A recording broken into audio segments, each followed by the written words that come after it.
Hello everyone, today I just wanted to talk about my thoughts on the Druid after hitting level 100.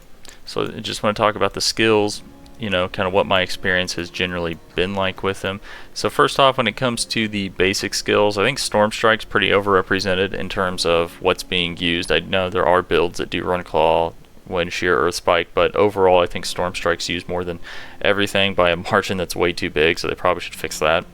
When it comes to the core skills, I think they actually did a pretty good job on the core skills. We are seeing good tornado builds, we're seeing good shred builds, we're seeing good pulverized builds, and we're even seeing alright lightning storm builds. I think this is probably the worst one out of all of these, but there are still builds out there that make it totally viable that you can play. Landslide, also amazing. You have that trample slide build that's really fun. Just totally, good stuff, I think, in the core skills. The only downside is they do not have a companion core skill. I do wish they had that. A companion core skill so you could play a true companion build would be very nice. Maybe make Ravens a core skill, because it kind of sucks the way they have it, if I'm just being honest. Kind of blows, but maybe make Ravens a core skill. That'd be pretty cool. Make a flock of were ravens come down and do an aerial attack or something. That'd be pretty cool.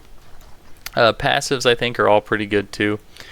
Just increased damage. I think the passives for Druid are pretty solid overall. They have pretty good effects. They're very impactful. There's reasons to use virtually all of them inside of multiple different builds. That's kind of my thoughts overall on just all the passives along the tree. I think all of them are necessary and all of them are used for different builds, so that's a really good sign. So we go down here to defensives. I think, again, good job. All of these are used in various different builds again. I think that's the key thing, is that, do you have top builds that are running these, and every single there's multiple top builds for Druid that are running these, right? Earthen Bulwark especially. I think most builds are running this because it gives access to Unstoppable. Debilitating Roar solid, Bloodhowl solid, Cyclone Armor solid. Bloodhowl has a really good synergy with Temerity specifically, because you can use it when you're at full health to gain a shield, so that's pretty cool. Moving on to the companion abilities, this is a little bit lackluster, so companions are really broken overall. Poison Creeper is by far the best one by miles. It's insane. It's good all the way up to level 100. I still use it. It makes my shred do a ton of damage, so I think Poison Creeper is good.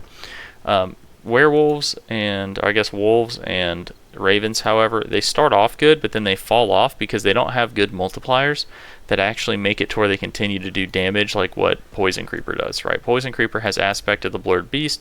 That's up to an 80% multiplier on it. So, and then that gets added into your shred damage, which then also gets multiplied, so it causes your shred to do a ton of damage. So that's pretty cool. They could make a more interesting legendary that makes this a more standalone ability instead of just buffing your shred. And then same thing with wolves. The issue with wolves, the main issue, is that this does not type them as a werewolf ability, so they do not proc any werewolf passives or effects. So that's kind of a huge issue, because if you had these procking werewolf skills, they could help you proc Lupine Ferocity even faster, because you'd have 3 werewolf skills hitting things nonstop. That would be good. It would turbo buff them if they did that. And then if they also turn this from an additive multiplier into a multiplicative multiplier, that would probably also help as well.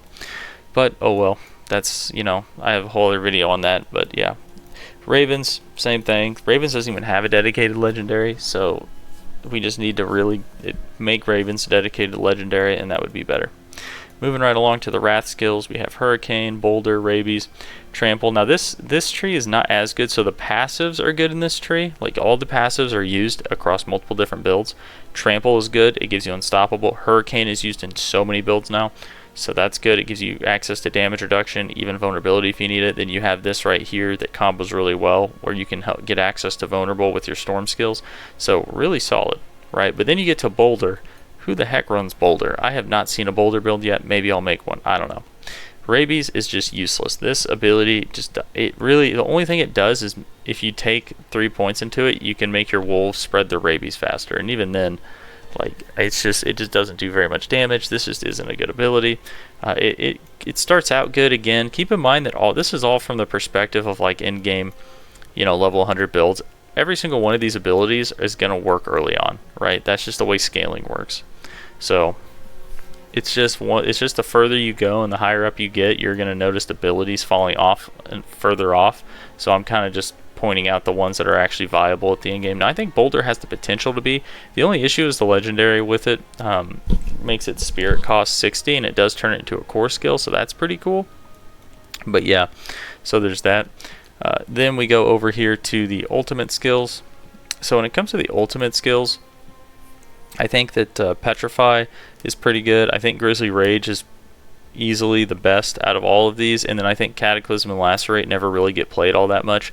There's not really anything that super buffs Cataclysm, because the main issue why Grizzly Rage is so crazy is because of that legendary that increases your critical strike damage every time you crit, right? So people are running Grizzly Rage mixed with the Earthen Might rune, and then they're just relying on that crit buff to do all their damage, right? Like that's just kind of how that's working.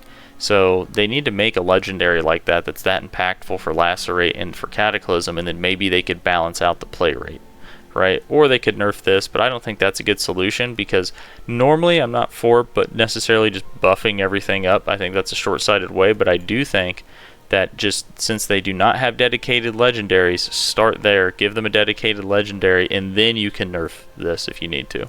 It's kind of my thoughts on that. So passive's pretty good. All the key passives here are pretty good. I don't think Nature's Fury and Bestial Rampage are used all that much. However, I don't think it's necessarily because they're bad. I think it's because of the current state of legendaries, and I think that in future seasons, as legendaries get added, these two could become amazing. They definitely have the support legendary wise to potentially do something. I just don't think they're quite there yet, but I don't necessarily think they need to be changed. But yeah, the rest, Lupine Ferocity is pretty good. Ursine Strength's good. Earthen Might's really good. Yeah, I even think Perfect Storm's pretty solid as well. Although I think that running Earthen Might instead of Perfect Storm is probably always the play, because you can run this in a Storm build. I don't see why people would choose Perfect Storm over, you know, removing your spirit or restoring all your spirit and then you know, critting all the time. But that's just me personally. Okay, so that being said, that's kind of my thoughts on the skill tree. So now I guess if we want to just talk about the overall like leveling process of Druid. So when it comes to the Druid, I would say, heck, let's go do this. I would say that early leveling is really not that bad. It is more dependent on your ability to utilize the Codex of Power. Oh my gosh. Okay, kill these, please. Please, no more of these skeleton walls, please. Oh my gosh. Please. Oh my god, I hate these skeleton walls so much. It makes the horse feel so bad to ride around on when you're constantly having to get off and being stopped. But oh well. Anyway, so I think that the early leveling is more based around what you, or how you utilize the Codex of Power. So whenever you're leveling, just make sure you're paying attention to what is in the Codex, and you'll probably have a much easier time leveling, because there's been a lot of people, a lot of comments where the way that they talk, and then in some of them I've even like said, you know, are you using the Codex of Power? And they said no, what's the Codex of Power? And I said, wow, okay, you know, that's kind of the issue, right? And there's nothing wrong with that, right? Because the game obviously isn't necessarily spoon feeding you stuff. Some people just aren't going to know. Maybe they just didn't notice. That's fine. But that's like a major thing, because you can just go do a dungeon, unlock an aspect, it gets put into your Codex of Power, you can put that on your weapon, and Druid is really legendary reliant. The Druid legendaries are really good. So like you can get, so like this one right here, it says core skills deal an additional 12% damage for each active companion. Now keep in mind they are mineral, but you can get that from the Codex. So you can play like a companion, and companions are really good early on. They don't fall off until you're like level 50 plus, and even then they don't necessarily fall. That's just when they start falling off. They have not completely fallen off until you get to like level 80 or something like that.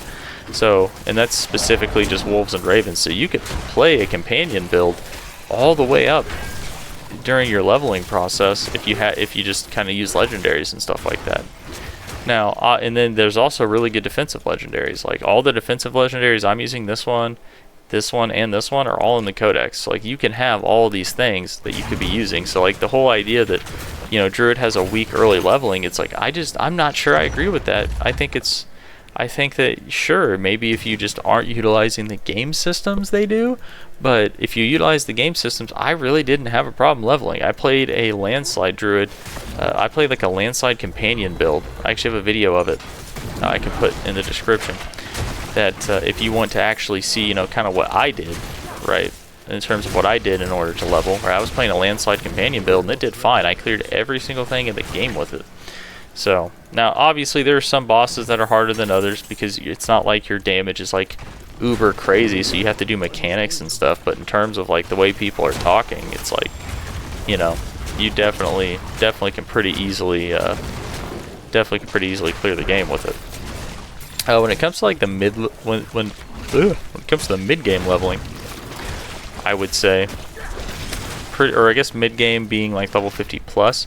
Once you actually have all your like good legendaries and you start getting dropped legendaries, dude, I think Druid's crazy. Like Druid's just absolutely off the walls, bonkers, insane. They have some absolutely godly builds when it comes to the end game. So like it's totally worth it. Even if let's assume that, you know, the theory that they have a bad leveling experience is correct. Even with that being true, how godly their end game is with what their builds can do and how cool their builds are, oh, it's totally worth it. It's totally worth it to go through that experience, right? And that kind of goes into the late game too, where it's like Druids are just really good. They're just really good in the late game. They're just really, really solid. So, you know, I'm trying to think of any late game issues I've really had. I guess, okay, so here's one issue, but I don't know if this is an issue, and it's that they are very reliant on uniques. So they are reliant on uniques, which I'm not 100% certain that I think that's that big of a deal though, because that's supposed to be the point of the unique. They're supposed to be hard to find and they're supposed to be impactful. So, you know, people complaining about that, it's like, yeah, but like I like the reward of, you know, I go and I find all these uniques and then all of a sudden I'm that much more powerful. That being said, the Insatiable Fury, Mad Wolf's Glee, Temerity all needs to be buffed because they're not good enough to warrant giving up the defensive stats on the gear. So for example, like this right here, you know, I have to give up all that defensive stats, all of that, or these pants, like the max health, the damage reduction from close, damage reduction from distant, right? I have to give all of that up to use like Temerity, and what I get is not that great. Now Temerity I think has more uses than what Mad Wolf's Glee does. I just think that for most builds, Temerity really isn't as great as people think. I think the item's a little overhyped. I played it for a while in a shred build. I was squishy as hell. I didn't really care for it all that much, but it did give me access to Conceited Aspect, which was cool, but still. So, but Vasili's Prayer, game changer. Tempest Roar, game changer. Great Staff of the Crone, game changer. I think those are really good. I like that. I like how good they are. I like that there are builds that you cannot do without them. I think that's fine, because guess what? You can play other builds until you find those things. It's not like Druid has one good build. Druid has like a bit. You can make any. Literally, you want to make a good Druid build? Let me give you the template. Run the legendaries that buff Grizzly Rage, Aspect of the Rampaging Rare Beast, or Aspect of the Dire Wolf. If you want to be a wolf, put that in there. Boom, congratulations. And then put on, like, you know, whatever you want, and congratulations, the build's good. If you want to do like storm skills inside of a wolf thing, you'll need like Tempest Roar or whatever, but still it's like it's just ridiculous what Grizzly Rage does. Like if you want to make any build good, there you go. And then aside from that, you know, there are builds like you have Trample Slide, that's a good one. You have let's see, you have Trample Slide. You have Shred Werewolf. You also do not need. Let's see. You can actually play some Storm builds as well without it. However, Storm builds would be better if you have Grizzly Rage. But there are people that are running Storm builds without Grizzly Rage and without any uniques. So I mean, there's plenty of stuff out there. You just have to be creative. I mean, heck, even the companion builds that I've been doing don't run with any uniques. Like I don't have any uniques on right now, and I can crit like a truck with this build. So you just have to be creative, you know. And so I guess that's really all I'm saying. Because yeah, you know, Tempest Roar and Vasili's, they definitely open up some builds, but it's not everything, and there are other builds you can do, right? So I think I just listed like 3 right there. But yeah. So anyway, that's kind of my thoughts on Druid. Let me know what you think in the comments below. Like, subscribe if you want to see more, and I'll see you next time.